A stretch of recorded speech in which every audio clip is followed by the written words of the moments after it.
Halo, Assalamualaikum warahmatullahi wabarakatuh. Berkat Tuhan mengalir atas kita semua.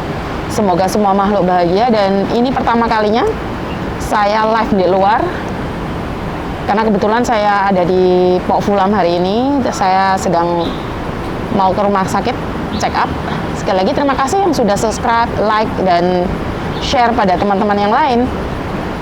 Karena beberapa informasi itu memang selama ini dianggap tabu oleh kalian. Banyak orang menganggap bahwa semua informasi yang diberikan oleh teman itu dibuat-buat. Kalian merasa bahwa informasi itu ada yang berkata bahwa bahkan sampai sempat membuli bahwa itu tidak nyata, itu dibuat-buat atau drama atau sandiwara, terserah kalian, penilaian kalian. Tapi kalian tidak pernah ada di tempat itu, kalian tidak pernah ada di situasi dia, kalian tidak pernah tahu perasaan dia, dan kalian tidak pernah tahu. Karena itu dengan adanya curhatan para TKW ini ya, curhatan BM ini, saya rasa buat mbak-mbaknya yang saat ini down, yang saat ini lagi jatuh, seharusnya kalian lebih banyak bersyukur.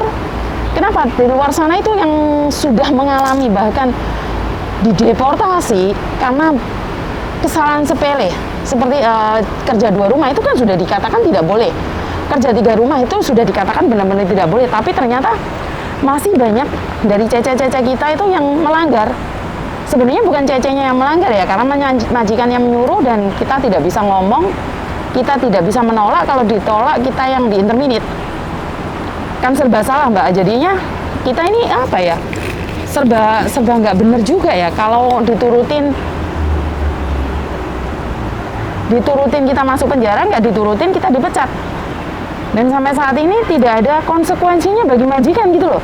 Saat kalian dideportasi, saat kalian dipenjara atau apapun, saya tidak pernah dengar kabar dari pihak majikan bahwa mereka juga kena konsekuensi dari mempekerjakan itu. Cuman dalam peraturan katanya yang dipenjara lah, yang divaksin lah, yang didenda lah.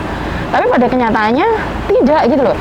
Yang salah tetap cecenya, bahkan ditanyain saat di sana kenapa pakai apron, kenapa pakai baju, siapa yang menyuruh di sana, dan jajanya nggak bisa ngomong apa-apa. Mbak, ditangkap polisi, posisi memang sedang bekerja. Apa yang bisa dilakukan? Dan sekali lagi dia nggak bisa bahasa. Apa yang dia bisa lakukan? Kecuali gemeteran, menangis, terkencing-kencing. Jadi kalau ada yang komen gitu aja nangis, gitu aja takut, selagi nggak salah kenapa harus takut? Halo, kalau itu terjadi pada kamu, gimana kamu? Di sini saya selalu minta sama kalian, kalau bukan kita yang take care diri kita, kalau bukan kita yang peduli sesama TKW, sesama BMI, siapa yang peduli sama kita? Bener nggak agent peduli? Enggak lah mbak. Agent selesai ya selesai. Sekali lagi tugas agent adalah bukan menyelesaikan masalah kalian. Agent adalah mengikuti peraturan di mana buat keimigrasian, buat ke KJRI itu ini urusannya agent. Tapi sekali lagi kalau bermasalah di dalam rumah tangga majikan, bermasalah dengan kehidupan di majikan, seolah-olah agensi itu nggak ada. Agensi itu nggak bisa ikut campur terlalu, karena kalau agensi ikut campur terlalu pun serba salah juga ya. Jadi agennya itu apa ya, saya tidak menyalahkan agen sepenuhnya, karena dalam kehidupan rumah tangga itu kita tidak tahu mbak. Suami istri bertengkar, kita tidak tahu siapa yang benar, siapa yang salah. Jadi intinya buat mbak-mbaknya yang di luar sana adalah saling menguatkan. Kalau temennya curhat dengan pekerjaan itu, tolong apa ya, didengarkan, atau jangan malah dibully gitu loh. Jadi bukan saya itu membenarkan orang-orang yang hatinya lemah, tidak ya. Saya itu cuma ingin bilang bahwa tidak semua orang itu sama. Tidak semua orang kekuatannya itu sama, mampu bertahan, mampu menahan semuanya, tidak loh mbak. Ada beberapa dari kita bahkan banyak sekali kasus-kasus sampai bunuh diri karena kan tidak terungkap, dan mereka mengakhiri hidup melakukan hal yang bodoh. Saat sudah terjun, semua orang akan bilang kenapa bodoh sekali, kenapa seperti ini seperti itu. Tapi kan kita tidak tahu duduk permasalahannya dari awal seperti apa dan bagaimana. Jadi kita cuma menghakimi saja. Dan saya selalu bilang dari beberapa pengalaman di mana yang saya tahu ada beberapa cecenya yang lemah sampai nangis-nangis, tapi pada akhirnya setelah dia curhat beberapa bulan dan akhirnya dia mampu berdiri tegar. Jadi saya bersyukur alhamdulillah Dengan cerita ini saya tidak tahu kalau sebagian dari Anda mengatakan bahwa aib sendiri kok dibongkar. Ya, itu sebuah aib, tapi ada beberapa aib yang dimana jika kita nggak melepaskan, jika kita tidak meluahkan, itu akan merasakan sakit di dia sendiri dan tidak jarang dari sebagian dari kita tiba-tiba mengakhiri hidup. Dan itu yang saya antisipasi ya, dan itu yang saya selalu bilang, berpikir yang lebih tenang.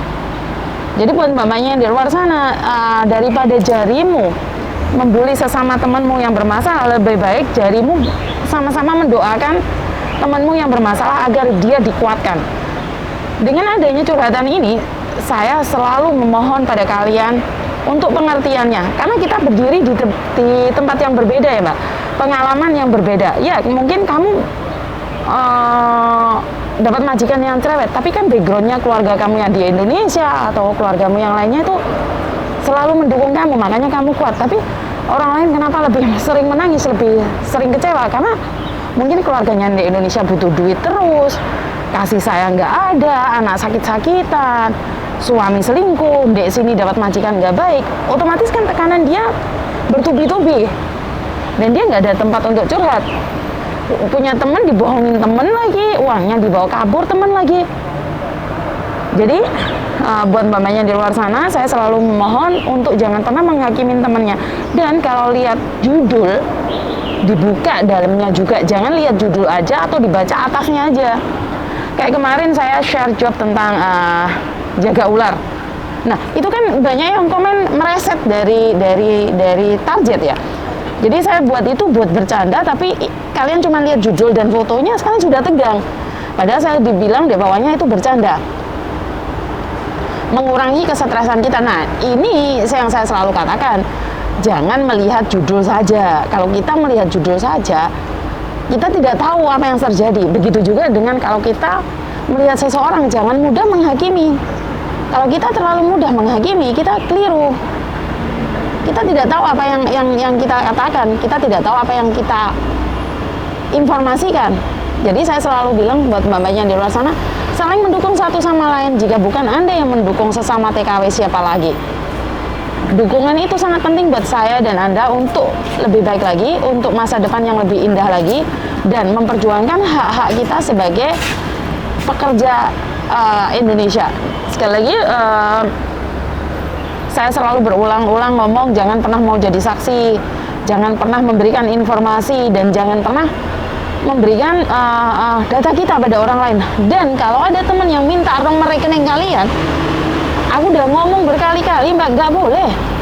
Jangan pernah memberikan nomor rekening kalian pada orang lain, karena kita tidak tahu siapa dia dan bagaimana dia. Bahkan teman baik aja bisa membohongi kalian, apalagi jualan-jualan online itu. Ya tiba-tiba beli baju cuma 2, kena uang, harus kena denda 11 juta gara-gara suaminya mau dipenjara.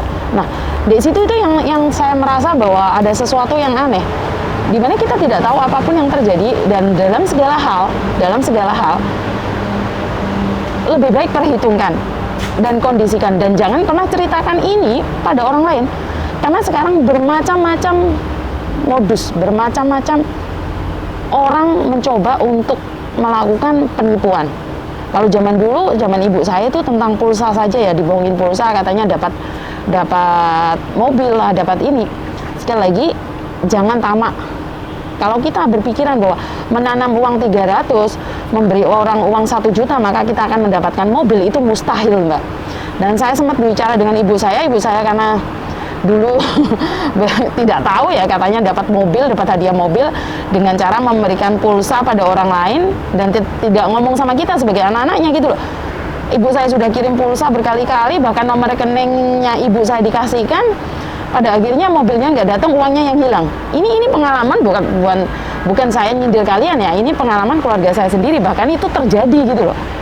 Jadi intinya kalau kalian mudah percaya, maka kandaslah cita-cita kita. Kalau kita mudah percaya dengan omongan orang lain yang dimana omongan itu tidak benar, membuat kita terpuruk lebih lagi. Kita memang susah cari uang, tapi sekarang itu penipuan sangat mudah sekali dipercaya. Yang tulus dikira modus, yang modus dikira tulus. Jadi itu aja dari saya, kurang lebihnya saya minta maaf. Wassalamualaikum warahmatullahi wabarakatuh. Berkat Tuhan mengalir atas kita semua. Semoga semua makhluk bahagia dan jangan lupa sedekahnya ya. Bye-bye.